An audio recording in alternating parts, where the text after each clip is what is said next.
warahmatullahi wabarakatuh. Alhamdulillah. Alhamdulillahillazi nahmaduhu wa nasta'inuhu wa nastahdi wa nastaghfiruh. Wa na'udzu billahi min syururi anfusina wa min sayyiati a'malina.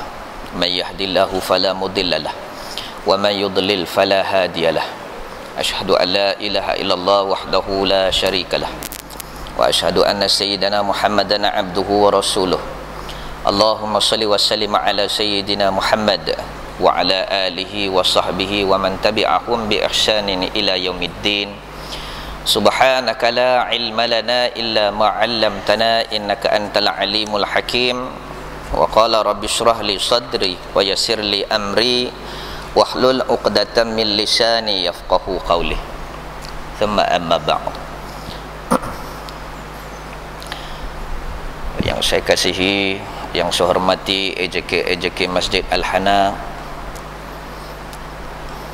guru-guru, muslimin, muslimat yang dirahmati Allah, dalam kita meneruskan kehidupan kita, dalam kita menelusuri setiap apa yang diberikan oleh Allah Subhanahu wa ta'ala kepada kita, dalam kita menghidupkan yang dinamakan ibadah kepada Allah Subhanahu wa ta'ala, daripada mana kita nak sandarkan segala ilmu tersebut?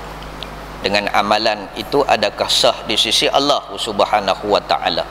Maka datangnya ulama-ulama untuk memperbincangkan tentang sah batal, untuk disabitkan sebagai sandaran kita untuk kita taklid.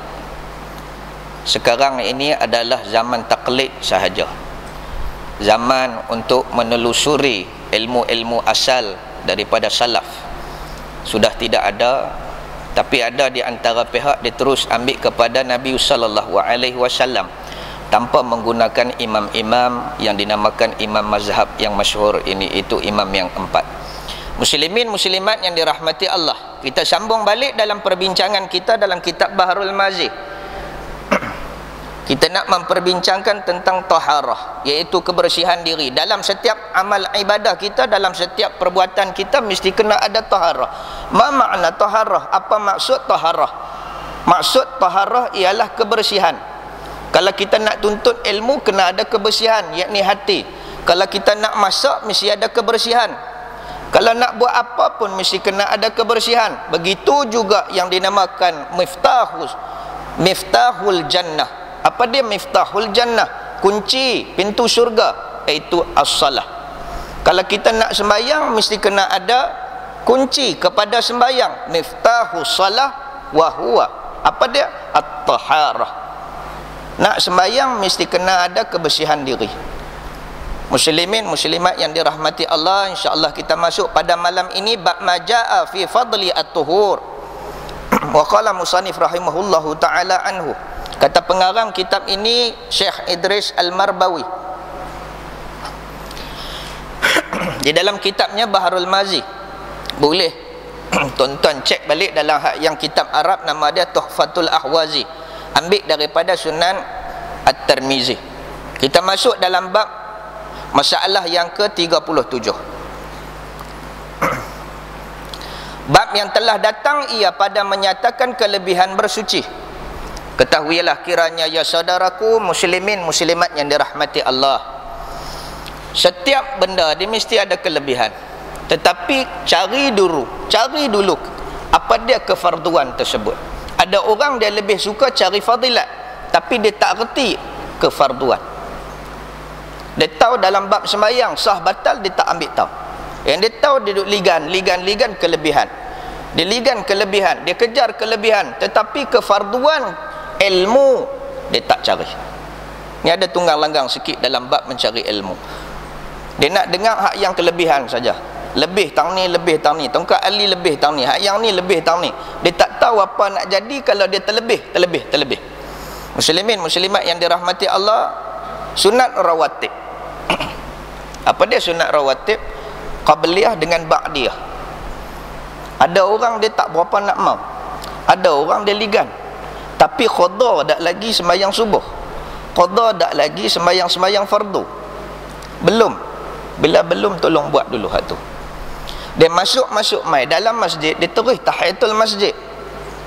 Okey, yang tu tahiyatul masjid tak ada apa. Sehingga terpacak matahari tengah kepala pun tak apa. Waktu-waktu haram pun tak apa. Tetapi yang rawatib tadi, yang tolong kapit di antara dua sembahyang. Ingat tuan-tuan, kita sembahyang satu benda fardu ibarat kita menyusun sesuatu batu untuk dijadikan sebuah rumah, yang ni dinding. Tapi kalau tidak ada kapit kiri dan kanan, kita nampak huduh rumah tersebut. Maka kapitlah dia untuk menghiasi sembahyang fardu tadi. Kata syekh saya, guru saya Syekh Nuruddin Al-Banjari, dalam satu kitab yang diterjemahkan oleh sahabat saya Ustaz Zakir Majid, dalam bab orang-orang golongan-golongan yang bebas daripada api neraka. Siapa yang suka buat rawatib tadi? Nabi kalau dia buat rawatib, ini kena tahu dia ada khairul muakkad dengan muakkad. Yang muakkadnya seperti mana tadi sembahyang maghrib, yang awal khairul muakkad, tak berapa dituntut, tapi kalau boleh buat. Ada satu masjid dia tak buat dah, dia terus azan, dia terus khamat, dia belasah terus ya. Dia tanya saya, dia ni Syiah ke? Aduh, soalan tu gamak. Dia kata Syiah. Tak, dia nak buat pasal dia nak ligan waktu maghrib tadi. Dia ada juga tempat-tempat yang macam tu. Tak ada apa, sebab dia kata khairul muakkad, tak berapa nak dituntut. Sat lagi lepas daripada maghrib lah, tak buat juga rupa-rupanya. Yang mana satu ilmu hampa ni? Yang dituntut tadi, yang muakkad, ialah selepas maghrib buat terus. Persoalan pula, perlu tak wirid? Ada orang bila habis buat selepas bagi salam, dia terus bangkit buat. Sebab apa? Masanya terlalu pendek. Kalau keluar daripada waktu sehingga masuk waktu isyak, contohnya tu imam, dia wirid panjang lah tuan-tuan. Ada satu tempat saya pergi kan, dia baca lah, kita lewat sikit, dia naik. Bila dia naik itulah dia baca, kita baca 3 dah Fatihah, dia tak habis lagi ayat dah, rokok sujud apa semua, habis bagi salam. Astaghfirullahalazim tu macam munajat, tak bagus lah. Tapi ingat, saat lagi kita ada kuliah, astaghfirullah, apa cerita ni saya kata, subhanallah, saya kata tu dia dah. Malam ni saya tengok belah, malam ni tak payah buat kuliah lah kot, no. Kita wirid bagi habis bang. Itu yang disebabkan kalau kita tengok dalam suasana macam tu, kalau rasa kalau kita terlari daripada waktu masuk sampai nak masuk waktu isyak, yang ni telah bangkitlah pergi buat yang dinamakan salat ba'diyah maghrib, pergi buat teruslah. Tapi kalau nak buat juga, tengok-tengok tu imam astaghfirullahalazim, yang ni tunggu pilasat kan. Saat lagi habis ke ada lagi masa dia untuk kita buat. Sebab dia kira waktu tadi dalam mana fatrah sehingga masuk waktu. Kalau luar pada waktu tak ada dah ba'diyah. Melainkan duha. Sembahyang duha pernah Nabi SAW dia qada. Dalam satu ketika lepas pada pagi ada hamba Allah mai jumpa untuk ada urusan penting untuk diuruskan. Maka Nabi delay, tak buat sembahyang duhanya. Mai waktu sembahyang isyak, lepas pada ba'diyah isyak dia qada balik sembahyang duha. Boleh tuan-tuan. Ya, ini dalam bab ini pun kena tahu. Tapi yang rawatib dia tak boleh, terkelak pada tu habis. Muslimin muslimat yang dirahmati Allah, nak cerita kelebihan, nak cerita fadilat tentang apa yang dinamakan at-taharah di sini. Muslimin muslimat yang dirahmati Allah. Di antara kelebihan mengambil air sembahyang amat besarnya, sebagaimana dikeluarkan oleh Imam At-Tirmizi yang dalam satu hadis Nabi SAW yang berbunyi, an Abi Hurairah radhiyallahu an qala Rasulullah sallallahu alaihi wasallam, idza tawadda al-abdu al-muslimu aw al-mu'minu faqasalu wajhahu kharajat min wajhihi kulli khati'atin nazara ilaiha bi'ainaihi ma'al ma'i aw ma'a akhiri qatril ma'i aw nahwu hadha. Maksud daripada ayat, daripada hadis Nabi sallallahu alaihi wasallam, dengar elok-elok tuan-tuan. Bila kita dengar, kita tahu ini hadis, ini dalil yang kata bila kita kata ada kelebihan sewaktu kita buat sesuatu benda, maka kita khusyuk bila kita buat.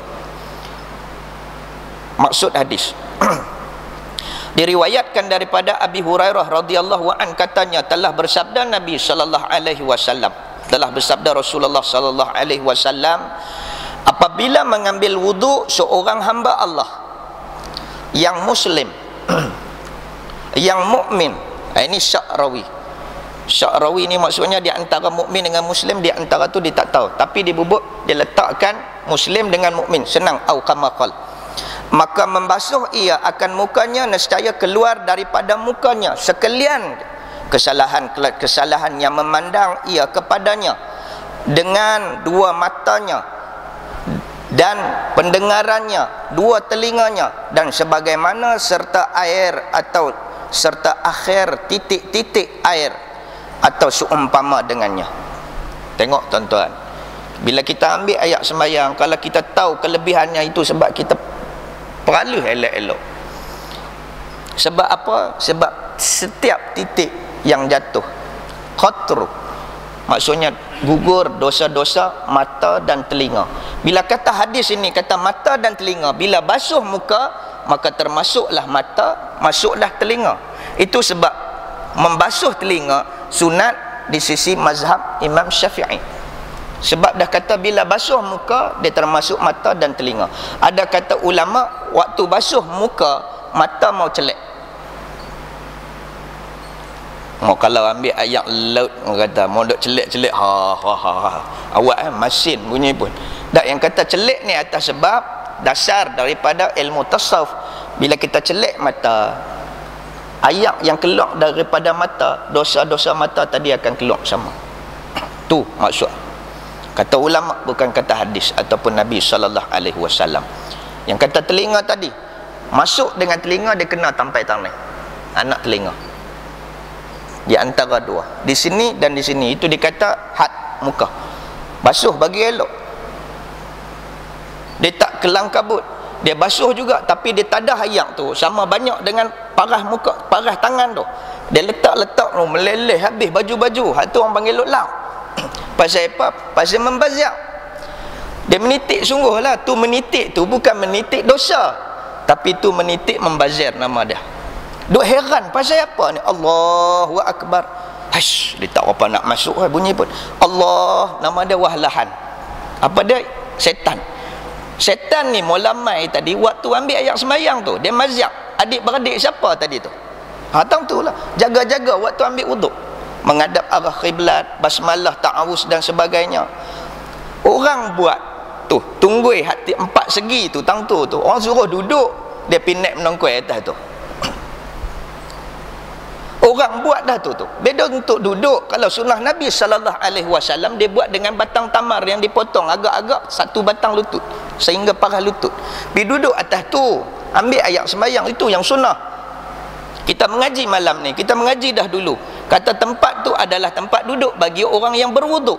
Pi pun nak duduk atas tu lah, tengok-tengok nah tapak kasut pun duk ada. Lalah kita pun tambah tapak kasut pula duk atas tu. Eloklah punya duk ada.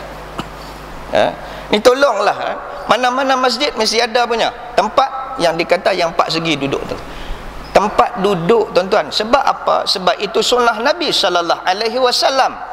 Yang waktu yang terakhir ialah waktu mana yang kita agak masalah ketika nak ambil ayat sembahyang, waktu nak basuh kaki, yang kita nak quick celah-celah jari kaki tadi.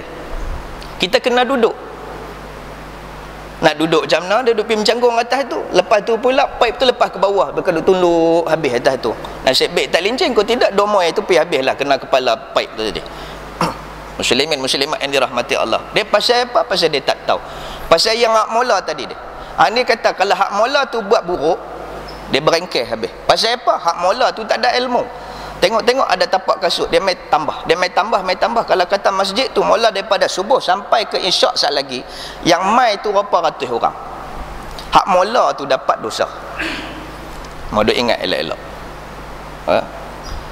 Clear atas tu. Kalau boleh satu masjid yang clear tempat duduk, insya-Allah maksudnya jemaah dia faham.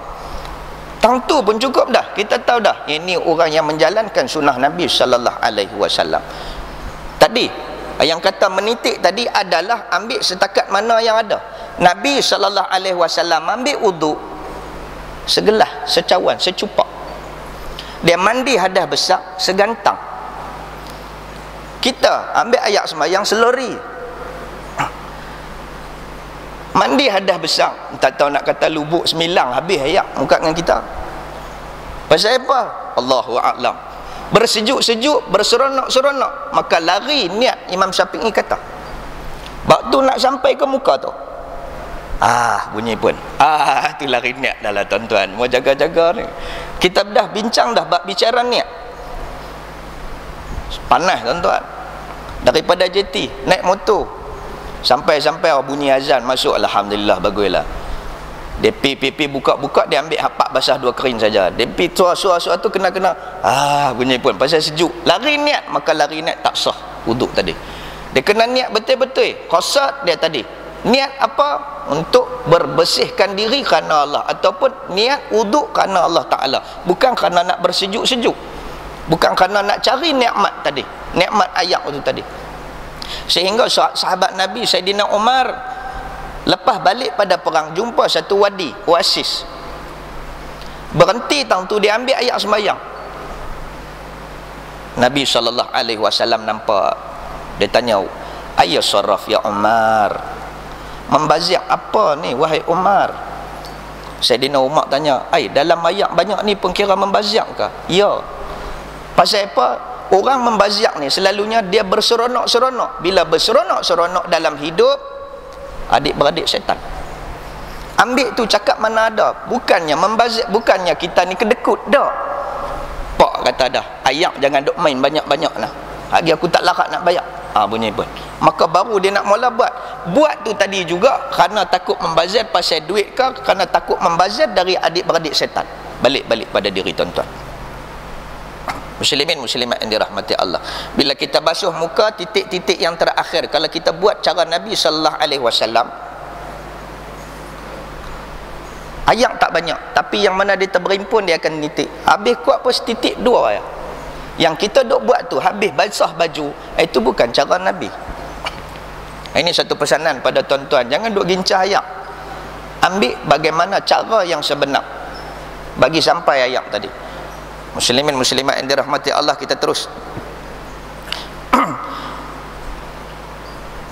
Nescaya keluar daripada mukanya sekalian kesalahan yang memandang ia kepadanya dengan 2 matanya dan dengar 2 telinganya, dan sebagaimana serta akhir titik-titik air atau seumpamanya dengannya. Habis dah tu pesta ayat. Kan duk lalu belah tu, bukan saya nak singgah pun, saya driver taksi ya. Okey, tak apalah. Lalu kok pantai tengah, nak pi kok pantai Cenang, sampai Pelangi tu dia dugong punya duk keluar. Dugong ada, duyung pun ada. Allah, biji mata tak boleh. Astaghfirullahalazim, bunyi pun. Okey, mata memandang satu benda salah. Salah tadi salah kecil, yang ni dosa kecil. Bagaimana cara nak bersihkan dia? Ambil ayat sembahyang tadilah. Kan? Pada duk saya saja tengok-tengok, buka-buka TV, Allah, tengok-tengok. Dia eksploitasi wanita lah, dia banyak dalam iklan. Nak jual kereta pergi tunjuk orang perempuan. Nak jual Maggi pun ada orang perempuan. Nak jual apa pun barang orang lelaki pun ada orang perempuan. Maka tertengoklah kita. Bila tertengok, astaghfirullahalazim, celah tu buka juga, alhamdulillah.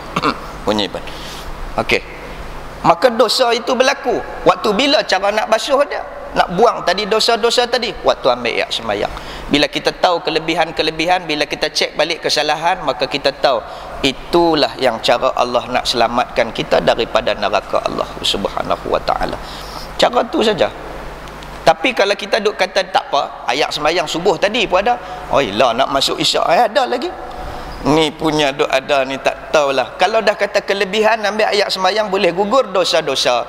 Pasal apa dia tak mau nak tajdid? Walaupun dia tak kentut, walaupun dia tak berak, dia tak buat satu benda yang boleh membatalkan ayat sembahyang dia. Pasal apa? Yang dia tak pi ambil lain. Sebagai nak gugurkan dosa-dosa. Dia kata tak apa. Tak apa tu pasal dia penyegan nak ambil ayat sembahyang. Tak apa. Ada sahabat saya duduk di sana masa musim sejuk. Ayat ni sejuk ni macam ayat duduk dalam peti ais lah. Nak ambil tu bila kena duk Dia jadi segan. Bila dia jadi segan, dia ambil hak subuh tadi, dia pergi kuliah, dia balik mai apa semua, sampai waktu maghrib duk ada lagi. Hebatlah orang macam ni, memang hang tak kentut lah. Tak, yakin, penuh keyakinan diri. Dalam bab yakin ni juga tuan-tuan, kita nak masuk juga sedikit. Yakin ini tuan-tuan, dia ada 3 konsep nak datangkan ilmu yakin. Yakin ni kena dasar kepada ilmu. Kalau tidak ada ilmu, bagaimana nak datangnya yakin? Yang pertama nama dia ilmu yakin. Dia mesti kena ada ilmu. Kata dang duk mai. Apa dia dang duk mai? Harum manis. Weh, dengar kata macam sedap. Orang duk cerita dekat kita, kita dapat ilmu. Itu ilmu. Yang kedua ainul yakin. Pi tengok-tengok sungguh. Nampak macam sedap. Ainul yakin. Kita kena cari ilmu tadi. Yang ketiga haqqul yakin. Datang keyakinan tadi setelah 2 tadi wujud, baru boleh kata yakin. Saya yakin. Buat tak lagi? Tak lagi. Saya yakin. Seorang pelajar yang nak masuk ke dewan peperiksaan, mengaji dak apa dak, kerja tuang sekolah apa semua, tiba-tiba yakin nak masuk medan periksa. Pasal apa? Yakin. Yakin tu bodoh orang panggil. Pasal apa? Yakin tak kena cara. Yakin dia mesti main dengan ilmu. Setelah dia menghadapi ujian-ujian kecil, baru dia boleh masuk dewan periksa. Tak boleh duk bodoh yakin macam tu. Ada 3, saya ulang. Ilmu yakin, kena cari ilmu dulu. Tentang apa? Tentang wuduk ni kita nak bincang ni. Lepas tu ainul yakin. Sat lagi bila nak pergi ambil wuduk, betul tak apa yang saya kata? Hakul yakin. Setelah kita yakin 2 benda tadi, dia akan mai. Betul. Tentang kehidupan, kita tahu ada kematian. Ilmu yakin. Ainul yakin, kita tengok sahabat kita terus diturunkan ke dalam lahat. Timbul sikit-sikit, tinggallah engkau seorang wahai sahabatku di dalam kubur. Ainul yakin. Haqqul yakin. InsyaAllah nanti kita tahu. Yang tu dalam bab ghaibiyat sama ayat tak boleh nak cerita lah. Tapi ada juga hadut cerita duk ketuk, bunyi minta tolong lah apalah, wallahu alam, saya tak pernah dengar lagi lah tuan-tuan. Kuatlah bunyi ketuk apa kerana ke minta tolong. Hak tu tengok tanah kubur boleh lah duk percaya. Tengok baca mastika boleh lah tuan-tuan duk ambil dalil. Saya cukup pantang dengan mastika ni. Hak cerita banyak ni dia tambah banyak tu. Cerita tak nampak Kaabah lah, telanjang bogel di Masjidil Haram, mana keluar berita pun kata jemaah telanjang bogel di tengah Masjidil Haram, tak ada pun. Dia punya nak tambah hun dulu lah. Hak jenis hoplah ni, hak jenis banyak dosa ni, tiba-tiba nak pergi buat umrah, tiba-tiba dengar teringin hati nak pergi buat haji, datang hidayah, baca-baca mastika, tutup-tutup tak jadi pi. Pasal apa? Dosa banyak sangat bunyi pun, takut tak lagi kuloneh juga di sana bunyi pun. Pasal ke itu yang jadi sebenarnya pengajaran ke saja nak bagi orang tak mau kah? Cerita yang mana ada betul ya, jangan duk cerita bohong. Dalam bab hadis ni perawi pun kena tengok siapa dia perawi tadi. Sampai pakai kasut lain sebelah pun tak boleh pakai dah hadis dia. Serban tak pakai pun dah tolak dah. Badan bau hamis Jumaat Sabtu pun tak boleh pakai dah, sebab Nabi dia pakai minyak wangi. Tiba-tiba mai duk cerita hadis, bau apa macam kambing. Rumah pakcik tak ada kambing punya pun. Dia maksudnya dia tidak mewangi-wangikan dirinya, maka dia jatuh syas. Apa dia? Cacat dalam meriwayatkan hadis. Tak boleh terima. Muslimin muslimat yang dirahmati Allah, tu cerita tambah-tambah mastika, tengok-tengok siapa dia perawi yang hadis yang sahih. Lagi tak ada lah tuan-tuan. Boleh baca lah, beda takat-takat nak ambil pengajaran, tapi kalau kata nak baca sampai menakutkan diri, tutup buang, letak tepi.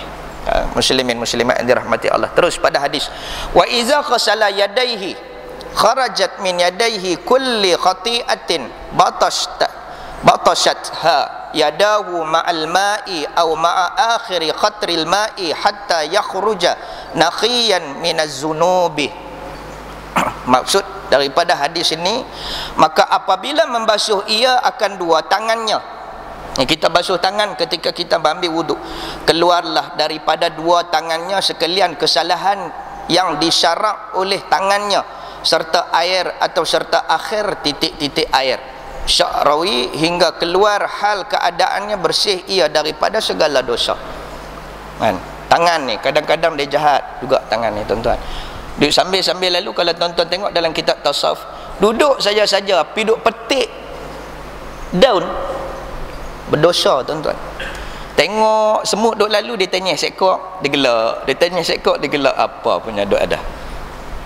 Berdosa tuan-tuan. Tangan duk buat dia duk pergi petik daun. Oh teringat tadi ya orang perempuan teringat tadi pergi petik daun karapoleh, dosa dah aku. Buat satu benda yang ada tujuan itu tak apa, redha tumbuhan tadi. Seorang penoreh getah dosa dia apa sebab dia duk toreh pokok habis kan. Dak pokok tadi redha sebab apa? Berkeluar getah tadi daripada sumber tu dia membesarkan anak-anak dia, maka dia redha. Redha tak apa, kena baca tasawuf sampai teratur. Dia petik bunga, hukum dalam kitab Penawar Bagi Hati, dia petik bunga dia bagi kat awek dia, marka dia apunggah 2-3 kali dosa punya doa ada. Pokok tak redha tu sampai nak petik pun kena minta izin dulu. Bukan ada pun dalam taman izin kat siapa? Majlis mana ada dia kata tak, minta izin dulu dekat Allah Ta'ala. Petik nak buat apa? Nak balik rumah, nak bagi elok rumah pun ada juga dosa dan pahala. Dia kena tengok balik sebab-sebab musabab. Tadi tangan tu dah berdosa pada duduk saja-saja, macam saya cerita hari tu, dia duduk saja-saja dia korek tak hidung dalam masjid. Dia duduk saja-saja dia tak boleh, dia kena buat kerja juga. Dia korek anu, dia korek ni, dia getu habis, lubang habis dah. Nak kata budak-budak buat kerja dak, yang masuk tu orang tua-tua habis. Tangan tu dia jadi gatal. Bila dia buat kerja macam tu, bila dia teringat balik tentang dosa-dosa dia tadi, dia ambil ayat sembahyang tadi, dia ingat atas dosa dia tadi, maka gugur dosa-dosanya. Setiap titik yang jatuh titik tadi. Ada ulama mengatakan titik itu jadi titik ayat sembahyang yang kita ambil itu tadi jatuh dia menjadi seekor burung. Dia terbang masuk dalam syurga Allah. Dia benamkan diri dia dalam sungai Salsabila. Dia terbit pula, dia kepak. Berapa banyak titik yang ada? Beribu titik. Mula daripada titik itu, ibarat ulama kata, daripada situlah titik-titik yang keluar daripada kepak burung tadi menjadi malaikat-malaikat yang menyebut mentasbihkan nama kita di dalam syurga. Itu tentang kelebihan-kelebihan mengambil ayat sembahyang.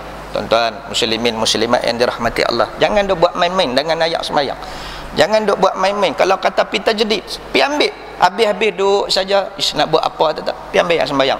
Panas ke macam mana tak? Rasa nak marah ke orang, pi ambil ayat sembahyang.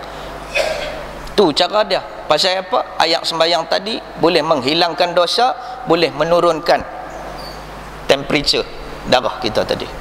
Muslimin muslimat yang dirahmati Allah. Maka dengan hadis ini tahulah kita berapa banyak kelebihan mengambil air sembahyang itu sampai bersih daripada segala dosa. Maka anggota zahir yang memperbuat dosa itu ialah mata. Ini kena tahu. Kalau dalam kitab tasawuf dia ada 7 anggota yang perlu kita kena tahu. Disebut di sini mata, telinga, mulut. Mulut ada ketika mana kita basuh, kumak sunat, tapi waktu basuh muka tadi boleh, kalau boleh nganga. Okey. Mulut, hidung. Hidung kalau boleh modal isap sikit. Masa basuh kumak, hak belen dia tadi. Itu kata qaul pertama. Kata qaul kedua Imam Syafi'i juga kumak, lagi isap. Yang kita duk buat macam ni pun tak apa, memasukkan air ke hidung, tapi yang paling kuatnya ialah isap ayak ke hidung. Ayak duk ada di tapak tangan, hak belen. Jangan duk pergi tadah pula. Ada hak yang rajin pula dah mengaji, dia ambil satu cebok, hak tu gajah nama dia, pergi isap ayak. Isap dia pula, isap nafas yang terakhir. Ayak duk ada belen atas tapak tangan. Jangan lebih buat macam tu pula tuan-tuan. Pinau duk tuan-tuan awak tak mayang pinau punya pun. Pasal apa? Pasal isap ayak ke hidung punya pun ustaz bohong. Tak, siapa suruh hampi buat macam tu? Orang suruh isap mana yang duk ada di belen tangannya. Mula-mula perik, dia sampai naik ke atas. Sat lagi tuan-tuan buat kau. Seh bunyi pun. Kalau tuan-tuan buat waktu pagi yang ada masalah, bila bangkit pagi ya, sokses. Bangkit pagi ya sokses. Kalau sokses waktu pagi lah dia tu. Apa dia? Bersedung waktu pagi kan, dalam panah. Isap ayat. Sebab ada hadis mengatakan daripada Imam Tirmizi juga, sabit dalam hadis ini, setiap hamba Allah yang bangun tidur ia, berpagi-pagi ia bangun tidur dalam keadaan hendaklah menghisap air ke hidung ketika berwuduk. Sebab apa? Syaitan bertenggek di dalam hidungnya. Kalau kita tengok dalam perubatan Islam, bersedung pun adalah salah satu. Kalau duk sokses, waktu lain tak ada apa, waktu takbir atau ihram ya, lepas tu baca Quran ya, tengok kemula mai kacau dah. Tapi cara dia macam mana? Ambil ayat sembahyang tadi, hak balance. Saya kata ulang, balance bunyi pun, jangan hak dia pergi ambil enggak satu gayung pula, tu gajah nama dia. Isap hak yang napah yang terakhir, bukan ambil daripada awal, dia perhabis hak dalam perut dia, dia isap macam tu. Dia pinau sungguh lah, kena ayak pula, ayak sungai pula. Tu kata kena tahu benda ni. Maka turun tadi bukan sekadar turun daripada turun kotak hidung, tapi turun segala dosa-dosa yang dia membau. Bau apa? Pergi duduk kot jeti, pajar pun colek, pajar pun ulat. Pergi duduk kot supermarket, bukan pergi duduk kerja tak ada kerja, ada kerja. Tapi bila mai seorang bau yang nu, dia bau yang ni, tengok segak penyadap ada, dia mula main dengan bau tuan-tuan kan, duduk tepi jalan. Itulah sebab Nabi kata la julusu fituruqat, jangan duduk kat jalan, tepi jalan. Kalau boleh pergi duduk tempat lain. Tempat yang kita duduk pun mesti orang akan lalu lalang. Boleh, Nabi kata. Nabi larang sahabat duduk tepi jalan, tapi nak duduk boleh. Nabi kata jaga 3 benda. Yang pertama, jaga mata, jaga hidung, jaga mulut. Tobat tak boleh buat punya. Jaga mata, dia bunyi kelekak ingatkan kuda mana ke, tengok tu dia bagus punya tumit tinggi. Dia tertengok orang yang pakai kelekak tadi, ni memang boleh masuk neraka dah. Pasal apa? Dia memanggil untuk orang tengok dia. Yang pertama, dia pakai bau-bauan, tak kira laki, bukan tak kira laki pakai sunnah. Perempuan kalau nak pakai dalam bab tabarruj, beda hilang bau badan, bukan beda nak tarik perhatian orang. Kalau dia pakai ni, Allah milah mai dah, dia kata. Pasal apa? Dia bau. Angin mai kat sini bagus dah. Mai dah. Tengok sungguh dia mai. Pasal apa? Boleh bau saja dia mai. Kita pun ada lah juga orang dulu. Dia mai dah. Apa dia? Nuhak renyah gigi terkeluar. Punya pembuang duk ada. Apa dia? Lansiak lah. Bukan lansiak rumah, lansui itulah. Duk kata bau dia. Mana je ni? Hai dekat situ ada pokok kemboja, ada pokok, ada harum malam lah, apalah semua duk ada. Memanglah bau malam-malam, mestilah dia bau. Dah bunyi macam tu, muka dengan penakut ni tak usah duk buat lah tuan-tuan. Dia bau wangi, hai bini dia yang pakai. Mai dah. Dia mai dah, dia kata. Okey, muslimin muslimat yang dirahmati Allah, tu bau. Bau saja boleh nak jebakkan kita kepada dosa. Daripada jauh lagi bau dah. Maka perempuan saya pesan nak mai masjid, takat tutup bau badan, bukan untuk wangi-wangi sampai boleh menarik perhatian orang.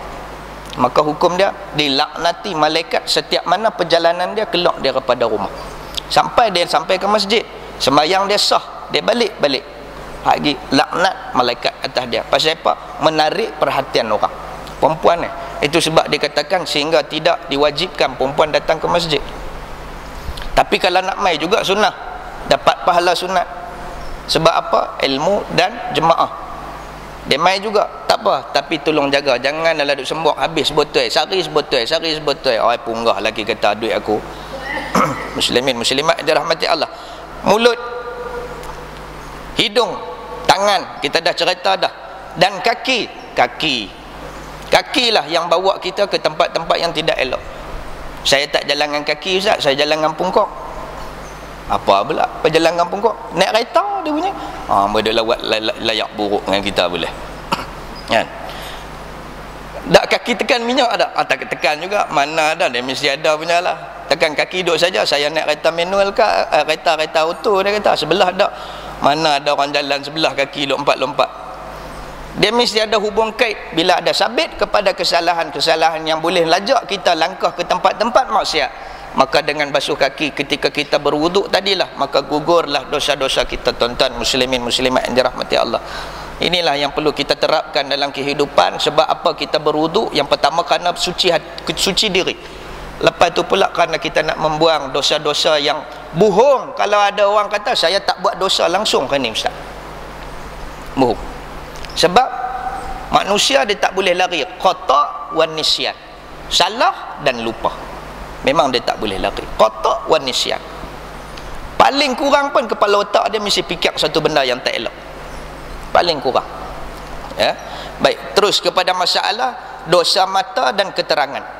Apa yang dikatakan oleh ulama ini dalam masalah kata dosa mata yang sabit dengan ketika mana kita berwuduk, boleh hilang habis, Allah ampunkan dengan dosa mata kita tadi. Ya saudaraku muslimin muslimat yang dirahmati Allah, adalah mata itu jikalau haluskan, ini dalam bab tasawuf, haluskan fikiran padanya, maka ialah nikmat yang besar yang dikurniakan Allah Ta'ala, kerana dengan dialah dapat melihat keindahan makhluk Allah.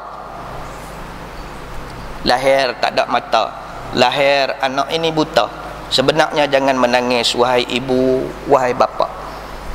Anak engkau dilahirkan buta kerana Allah telah menyelamatkan dia daripada dosa yang cukup besar.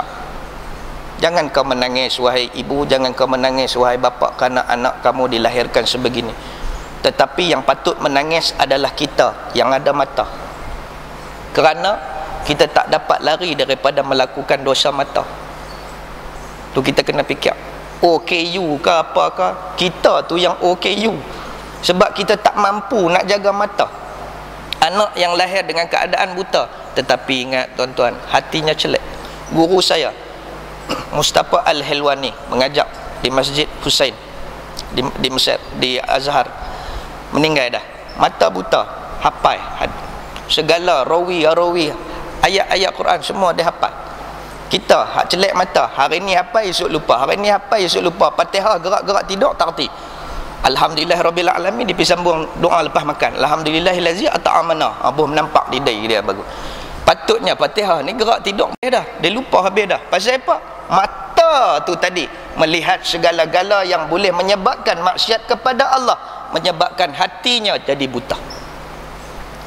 Tu yang kata sepatutnya kita menangis dengan kelahiran kita, bukan menangis kerana kelahiran yang anak Allah tak bagi dia mata ataupun tidak ada penglihatan.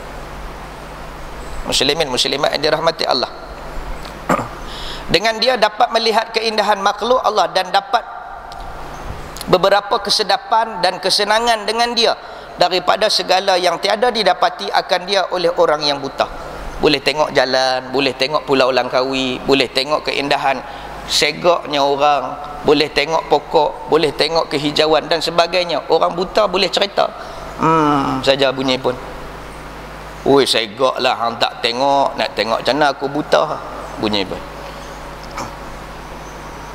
Segak sungguh ke? Segak lah, cerita lah hang cerita pilih macam mana. Dia bukan dapat gambarannya, dia tahu nampak gelap hitam ya. Okey, baik. Maka selama digunakan akan dia memandang barang yang diharuskan Allah, maka ialah jadi beberapa nikmat yang dipertaruhkan bagi bekal akhirat. Kalau kita tengok satu benda yang baik sebut dalam kitab dalam kitab penawar bagi hati, kita guna untuk tengok Al-Quran, kita guna untuk kita pergi mengaji, kita guna untuk tengok jalan ketika mana kita nak pergi ke masjid, maka itu pahala bagi kita. Tapi kalau kita gunakan untuk melihat benda-benda yang diharamkan, maka dia dikira berdosa. Cara nak mensyukuri nikmat mata, kata kitab tasawuf, jaga hak dia. Alhamdulillah ada mata, alhamdulillah ada mata. Bukan cara macam tu. Cara dia mensyukuri nikmat Allah, mata itu wujud dengan jaga jangan tengok benda-benda yang haram. Tu ya saja yang Allah minta.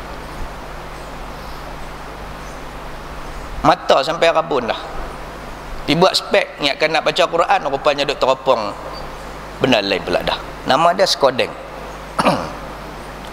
Boleh juga pergi beli hak tu, pergi buat skodeng, beli teropong buat apa, ingatkan nak pergi tangkap maksiat ke apa ke. Dalam kereta saya apa ada abang tu teropong, Ustaz tu buat apa Ustaz? Punya ibu hak yang masuk kereta. Amboi hang ingat aku buat kerja tak elok ke kata. Kita nak ambil bukti ni. Tak ada juga dia pergi beli ni dia punya duit ada panjang. Kalau boleh nu teropong nu sampai nampak Indonesia. Punya nak tengok ingat kan nak tengok buat apa rupanya nak teropong orang. Pasal apa duk Pulau Langkawi rugi ya dia kata. Ish. Duk kepala otak tu pun balik juga. Balik kepala otak juga. Nak basuh macam mana kepala otak tu? Basuh ke semua sempurna mindah. Kalau takat tangan beda tangan, kalau takat muka beda mata dengan telinga. Tapi macam mana nak basuh otak? Innas salata tanha 'anil fahsya'i wal munkar. Sat lagi dia sembahyang, maka sucilah otaknya.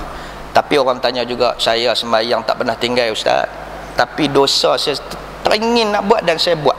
Pasal apa? Pasal sembahyang dia fawailul lil musallin. Dia sembahyang hanya lepas batuk di tangga.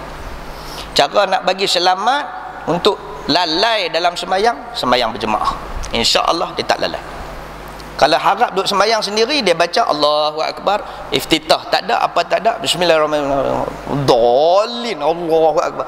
Aku dah sembahyang dah, dia kata aku dah sembahyang dah. Hak tu sembahyang lalai.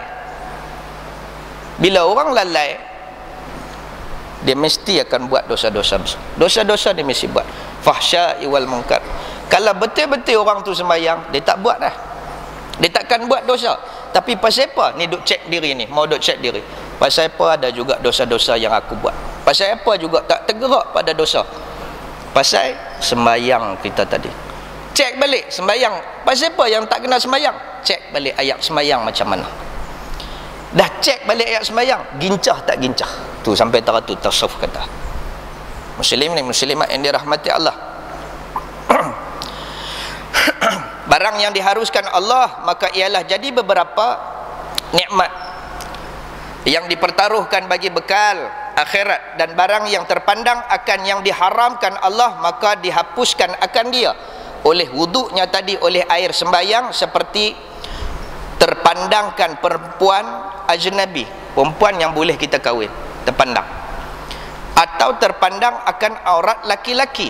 Ni saya nak bagi tahu, kita duk kira aurat perempuan ni, bukan saya nak bela perempuan, tidaklah.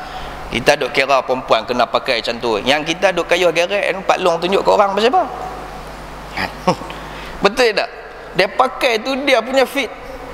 Jamban bagus punya duk ada, orang duk ikut belakang tu dia bagus. Orang lelaki pun kena jaga aurat. Aurat dia daripada pusat sampai lutut, bukan tutup pusat tutup lutut tengah-tengah tunjuk ke orang, tak. Dia kata daripada pusat sampai ke lutut. Baik, longgarkan.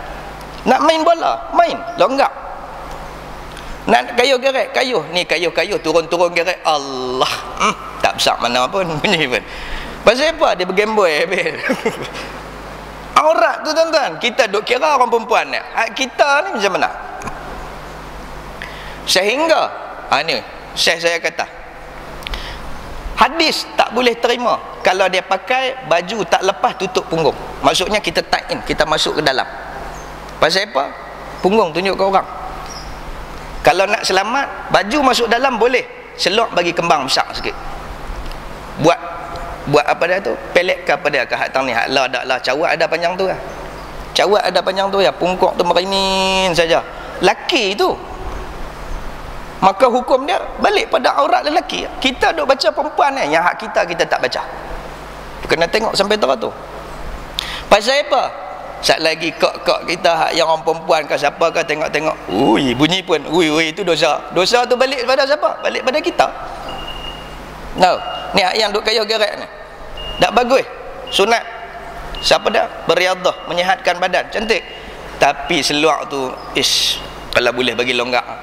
Kalau pakai fit terang mana pun kayuh dia tak laju mana pun, tak ada murung lah. Kita bukan ahli olahraga mana pun. Pasal apa yang kena pakai fit? Saya lari tak apa nak laju Ustaz. Pasal apa yang kena pakai baju macam ni? Hanya ikut tubuh badannya. Saat lagi saya berenang, dia tak laju kalau lebih. Saya duduk berenang lah macam tu. Kayuh geret macam mana pun, kita nak bagi sihat, bukan nak kayuh laju-laju. Pakai bagi elok. Kan? Sebab apa? Sebab kita tertengok, kadang-kadang dia berhenti tepi jalan, ketuk-ketak, kasut dia dengan apa semua, tengok-tengok, Allah. Dia pakai, saya pakai lebih pada lutut Ustaz. Ya, betul, pakai lebih pada lutut, tapi dia fit, ikut shape badan, ikut susuk tubuh, maka dia tetap jatuh dosa.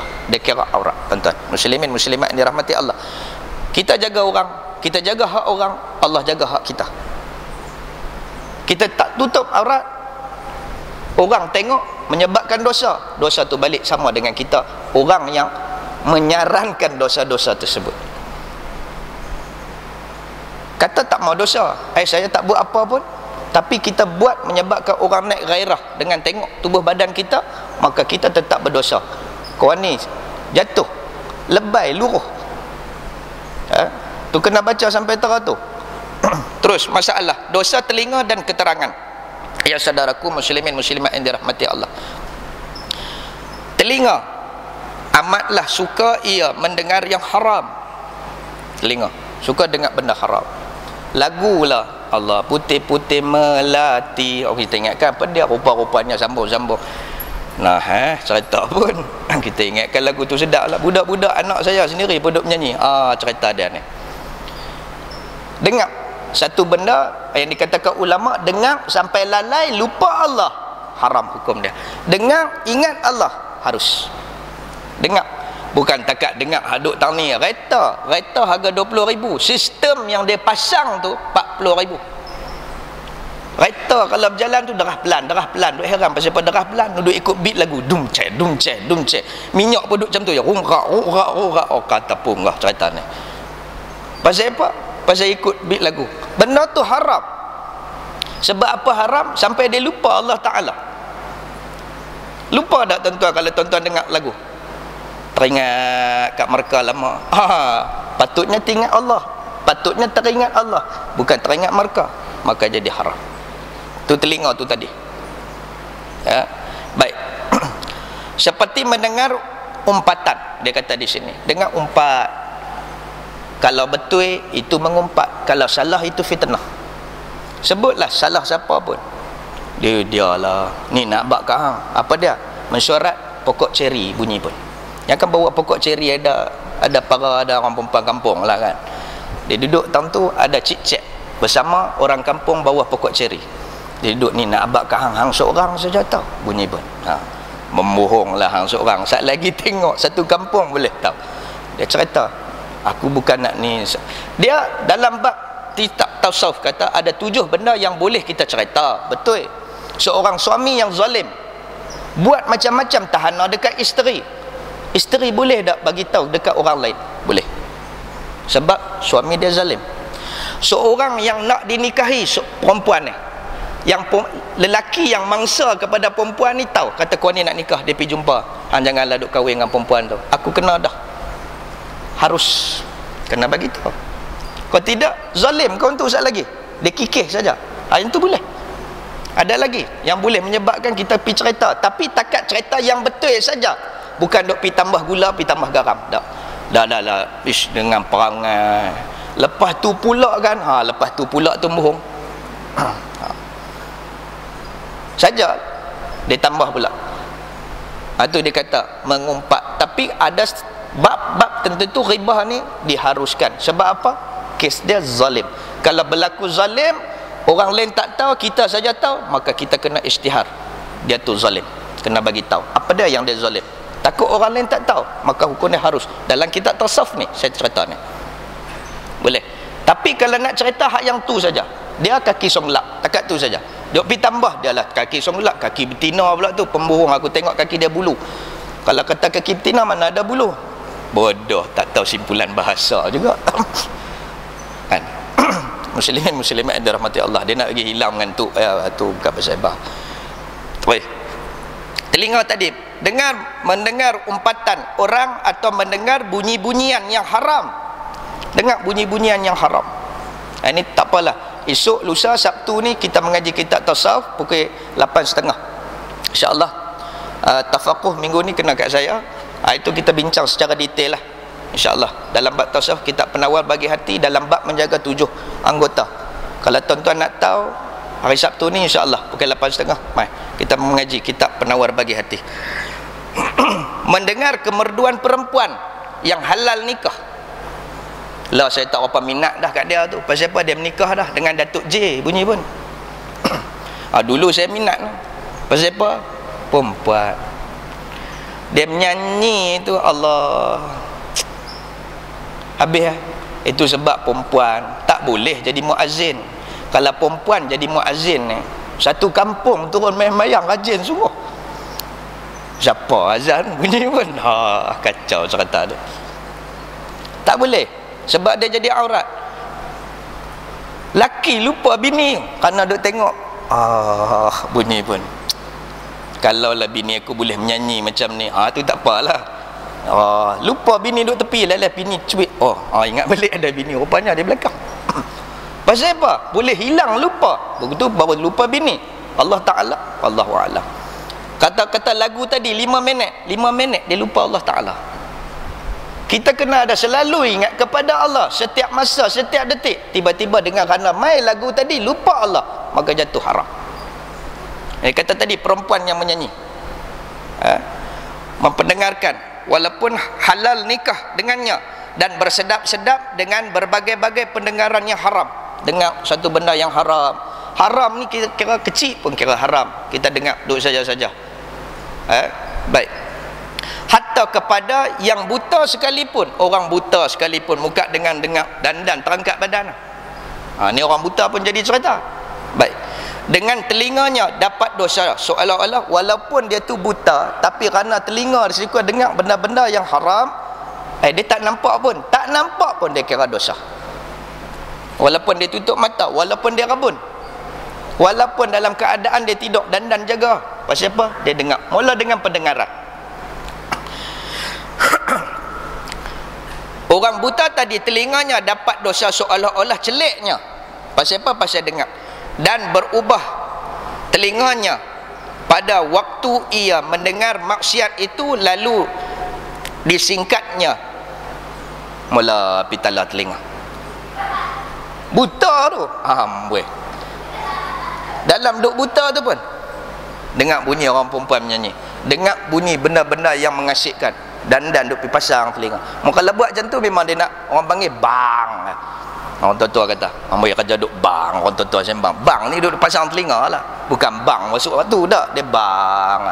Bang macam tu kalau benda tu harus tak jadi dosa. Kalau benda tu ilmu tak apa. Kalau benda tu haram duk bang bagi, boleh haram dekat kita. Disingkatkan telinganya, mendongak sebagai mencelikkan mata, maka demikianlah yang dinamakan dosa telinga bagi orang buta. Terus masalah yang ke-40, dosa mulut dan keterangan. Mulut boleh jadi dosa, bagaimana cara dia? Pasal apa? Tadi kita cerita cara bagaimana nak gugurkan dosa-dosa ketika kita berwuduk. Ini nak cerita keterangan dia. Ya saudaraku, kata pengarang kitab ini, muslimin muslimat yang dirahmati Allah, mulut itu sebesar-besar bala.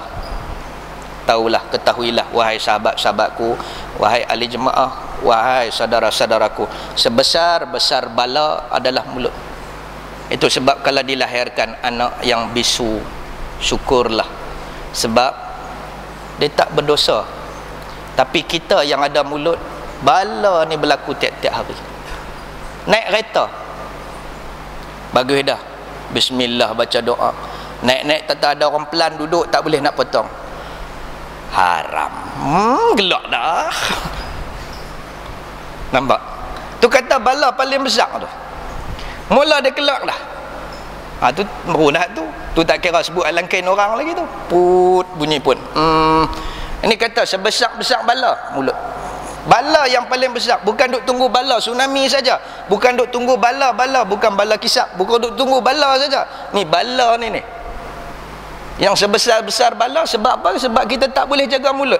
Mai yang lintah keluar terus. Duduk tengah makan, tiba-tiba tikus lintah, pum, bunyi macam-macam.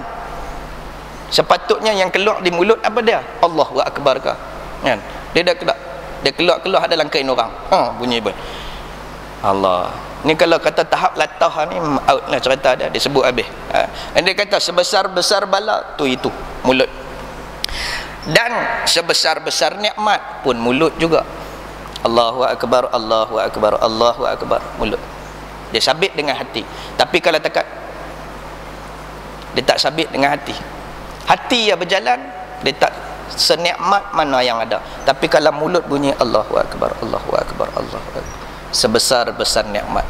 Subhanallah, subhanallah, subhanallah. Baca Quran bagi bunyi, sebab kita nak tahu tajwid kita.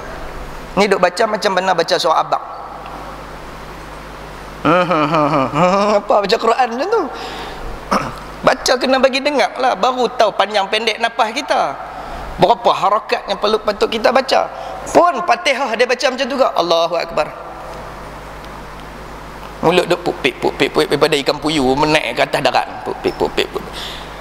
Haram tak bunyi apa pun. Ulama kata tak sah, sebab dia tak sabit dengan hati. Kalau mulut bunyi, dia sabit dengan hati. Tapi bagi dengar, takat dengar telinga. Ni dak tu dia satu soft dengar suara dia. Amboi hang tu imam ke dia tu imam, awaknya hang baca derah nak sabit dengan telinga, bunyi pun dia kena sabit dengan telinga. Bismillahirrahmanirrahim. Pasal apa yang kena sabit dengan telinga? Rupa-rupanya baca derah pasal pekak, dia nak bagi dengar juga. Naik jadi tu imam lah bang, nang dia nak bagi sabit dengan telinga. Pasal apa yang Tok Wan baca derah kan? Tahu dah. Bunyi tu pasal dia pekak. Bismillahirrahmanirrahim, dia nak bagi. Kalau dah Allah tarik nikmat telinga untuk dengar, kita sabitlah dengan perbuatan bibir dia. Fi'li pula, dia ada 3 benda: qauli, fi'li, qalbi. Dia ada 3 benda ni dalam sembahyang, dia kena sabit. Kalau dah qauli pun dah tak dengar dah, sabit dengan gerak dah, fi'li dah. Macam kita nampak bismillahirrahmanirrahim, macam kita nampak tadi. Jangan duk nampak at-tahiyatul asyhadu Allah, dia nampak juga dia tulis alif sin titik patah kasrah, dia buat macam-macam daripada pacak duk naik atas orang. Tak benar. Dia kata Imam Syafi'i kata angkat asyhadu alla ilaha illallah, 2 benda yang tunjuk ke arah kiblat, 2 ni ya.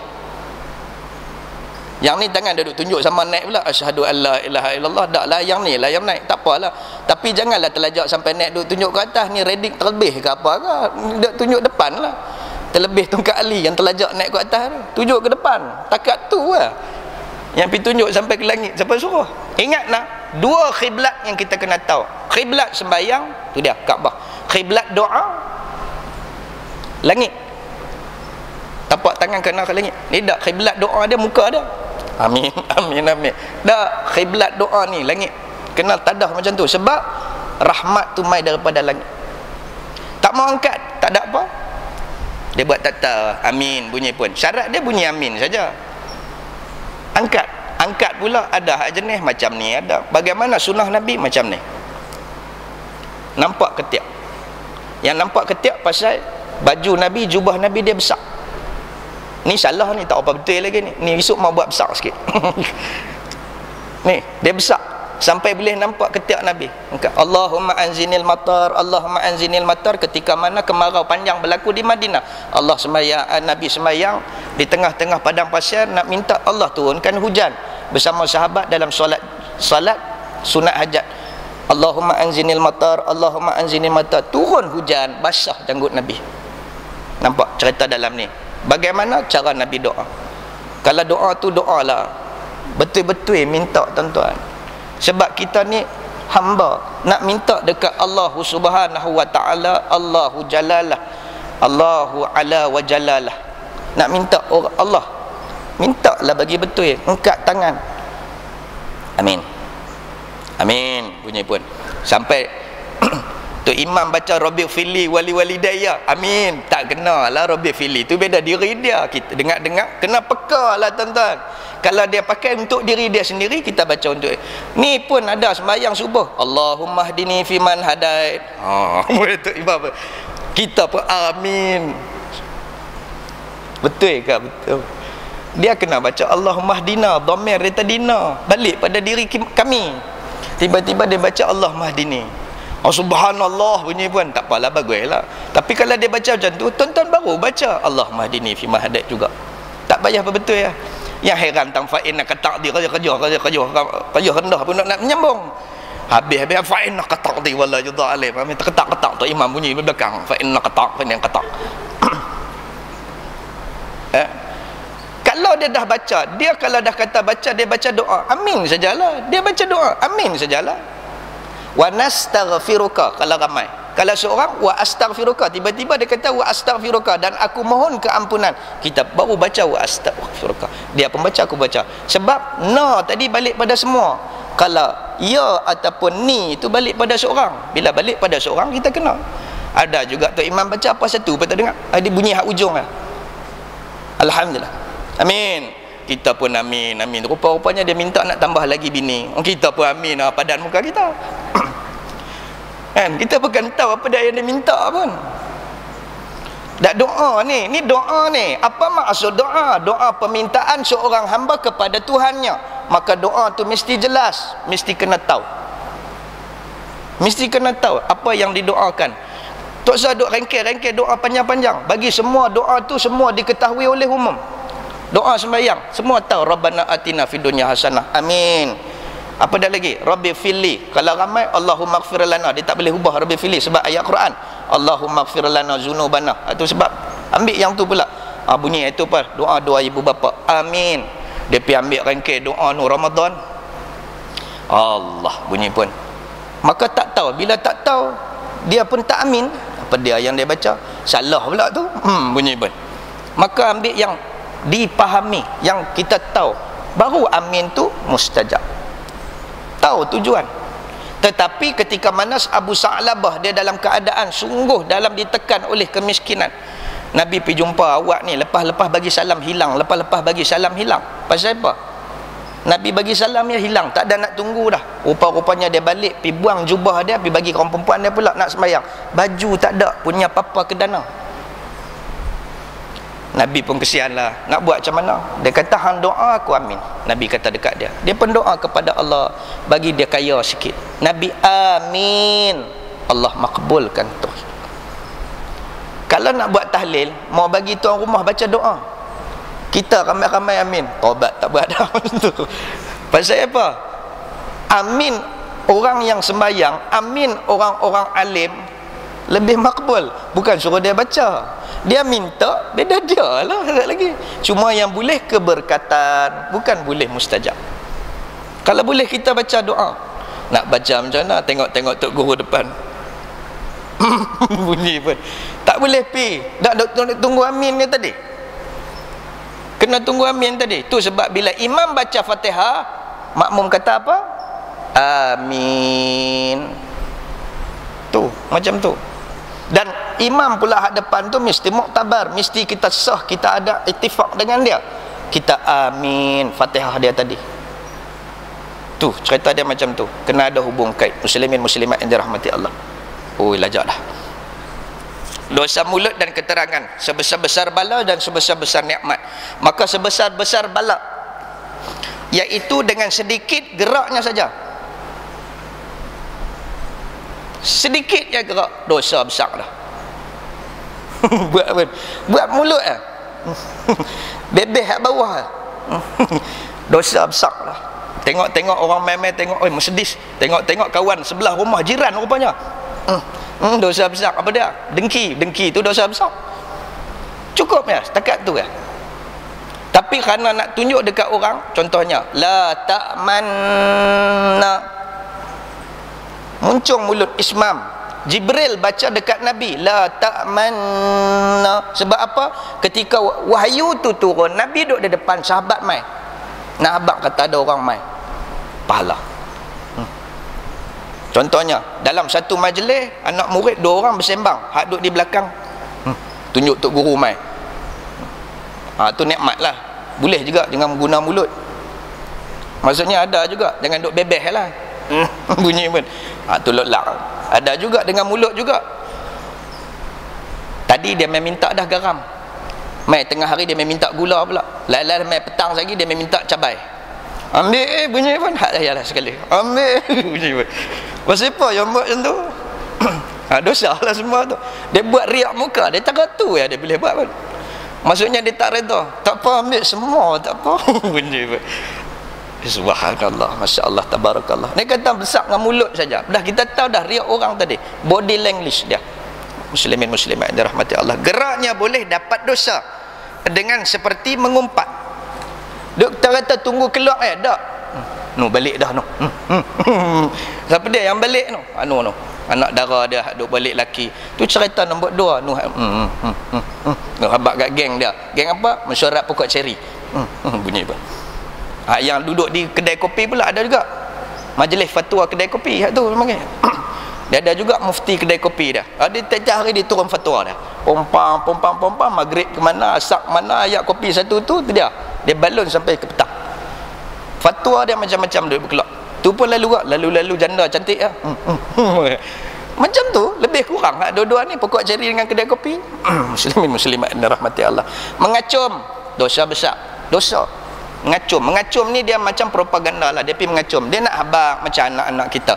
Orang tumbuk dia di sekolah, dia balik-balik cerita. Takat tumbuk tak apalah, dia pun sepak cek lah, cek jatuh gulin darah pula tahun tu. Membohong dah. Dia mengacum. Macam itulah juga orang yang buat aduan, laporan dan sebagainya. Hak yang lebih tu mengacum, dosa besar. Dia tambah ya, bohong ya. Kalau kata hak yang tu saja yang nak buat laporan, saya sekian macam ni. Takat tu ya, jangan duk buat. Dia langgap belakang kereta saya tersengguk jatuh. Murang dah. Depan ada airbag kereta bagus punya duk ada, takkan tersengguk mai kat mana. Nampak kena bagi sah. Takat dia langgap kereta saya, lepas tu macam tu. Cukup lah, jangan duk tambah dah. Kalau lebih dia kira mengacum. Dalam bahasa Arab dia panggil syika. Syika ni kalau suara macam tu syika lah tu. Mak bunyi pun tu mengacum. Dan bahasa nak bagi orang rasa, timbul rasa simpati, maka hukum dia. Tapi kalau nak bagi rasa simpati Allah pada kita, boleh. Allah bunyi pun, ya Allah ampunilah dosa-dosaku ya Allah. Yang tu tak apa. Ni pak mak mai duit sikit bunyi pun. Dalam mak pun nampak tua ada minta duit lagi kah?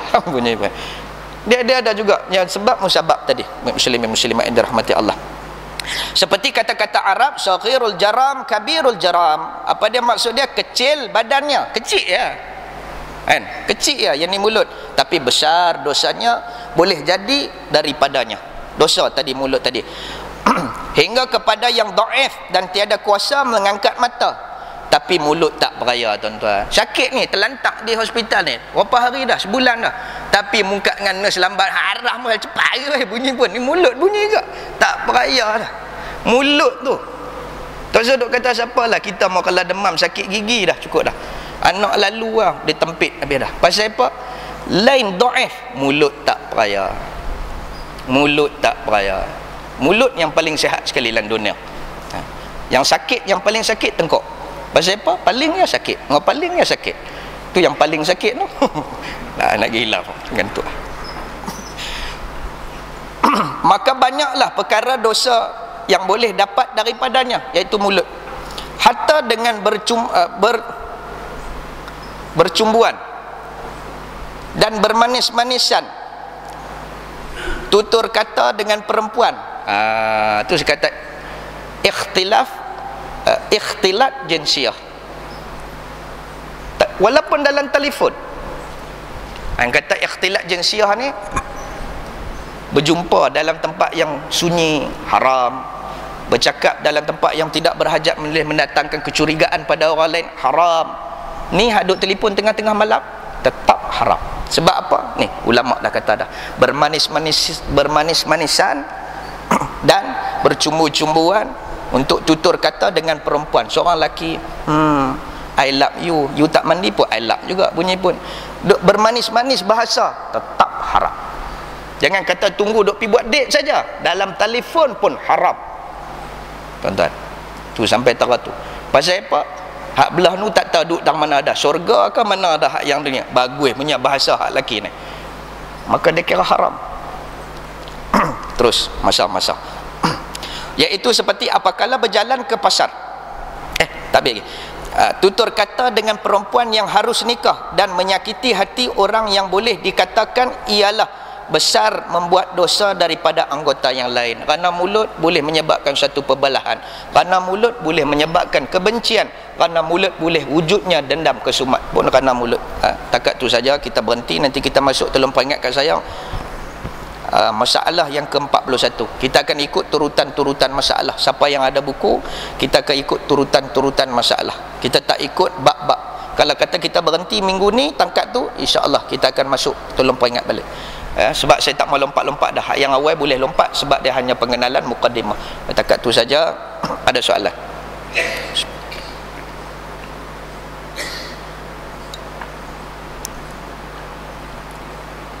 Saya kira lah pasal kamera duduk berjalan. Sat lagi nak kena edit. Pasal tak ada soalan, tak apalah, nanti kelok sat lagi boleh lah. Macam hari tu dia tanya saya, ada hamba Allah tanya saya sampai pukul 10.30 punya tanya, sampai tutup dah lampu, tak habis lagi ke soalan tu baru seorang. Baik, tak apalah, macam mana pun ada masalah bolehlah kita berkongsi-kongsi pengalaman, ilmu dan sebagainya. Takat tu saja, insya-Allah kita jumpa pada minggu depan. Marilah sama-sama kita membaca tasbih kifarah. Moga-moga dikifaratkan segala dosa-dosa kita sepanjang perjalanan majlis ini, dan kita akhiri dengan membaca wal asri sebagai peringatan pada diri. Moga-moga kita mengingati masa itu berjalan dan kematian sedang menunggu kita. Takat tu saja. Marilah sama-sama kita membaca tasbih kifarah. Subhanakallahumma wa bihamdih, asyhadu an la ilaha illa anta astaghfiruka wa atubu ilaik. Subhanakallahumma wa bihamdih, asyhadu an la ilaha illa anta astaghfiruka wa atubu ilaik. Subhanakallahumma wa bihamdih, asyhadu an la ilaha illa anta astaghfiruka wa atubu ilaik. Bismillahirrahmanirrahim. Wal 'asri innal insana lafi khusr illa alladhina amanu wa 'amilus salihati wa tawasaw bil haqq wa tawasaw bis sabr. Aqulu qawli hadha wa astaghfirullah li wa lakum wa li sairil muslimin wal muslimat. Wassalatu wassalamu ala Rasulillah walhamdulillahi rabbil alamin. Wassalamu alaikum warahmatullahi wabarakatuh.